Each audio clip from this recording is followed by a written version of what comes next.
Moshe Dayan, Yitzhak Rabin, Uzi Narkis, autant de noms associés à la victoire militaire israélienne en 67. Mais si je vous disais que le roi du Maroc, Hassan II, avait aussi contribué à la victoire éclair de l'État hébreu. Info, Intox, Johanna Binder, bonsoir. Bonsoir. Alors, est-ce que Israël a effectivement gagné cette guerre de 67 grâce à l'aide du Maroc? Eh bien, sans le Maroc, Israël n'aurait peut-être pas gagné la guerre des 6 jours. Alors, tout commence en 1965, on est 2 ans avant que débute la guerre des 6 jours. Les grands leaders du monde arabe se retrouvent à Casablanca. C'est le 3e grand sommet de la Ligue arabe. Alors, vous vous en doutez, le Mossad ne fait pas partie de la liste officielle des invités, mais il est là et il va recueillir des informations cruciales.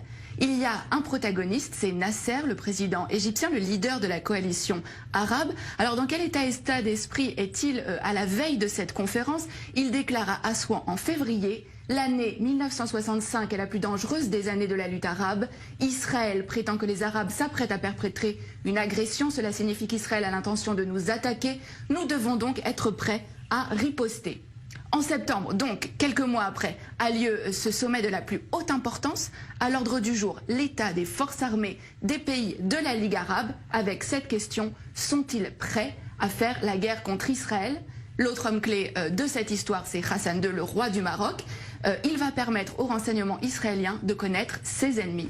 Et c'est à ce moment-là que le Mossad va donc entrer en action. Oui, absolument. Le Mossad va donc préparer cette opération en amont de la conférence. Plusieurs jours avant, une équipe du Shin Bet et du Mossad, il s'appelle à Tsiporim, donc les oiseaux, vont occuper le dernier étage du très luxueux hôtel à Casablanca où sont attendus les dirigeants arabes et où va aussi avoir lieu la conférence. Mais la veille de ce sommet, Hassan II est pris de panique et il somme les agents israéliens de quitter l'hôtel. Mais au terme de cette conférence, il va livrer aux agents israéliens l'enregistrement complet de cette conférence. Hassan II a tout enregistré en secret. Il n'a pas confiance dans les invités de la Ligue arabe. C'est à peine croyable. Mais qu'est-ce que les Israéliens vont bien pouvoir découvrir sur ces cassettes? Alors, les enregistrements vont révéler qu'il est question de créer un commandement arabe unifié pour mener les hostilités contre Israël. Et le point crucial, c'est que les rangs arabes sont profondément divisés. On va pouvoir entendre des échanges extrêmement vifs entre Hussein de Jordanie, mais aussi Nasser. Et alors, ce qui est vraiment important, c'est que les nations arabes vont vraiment révéler leurs faiblesses. Elles ne sont absolument pas préparées pour une guerre contre Israël.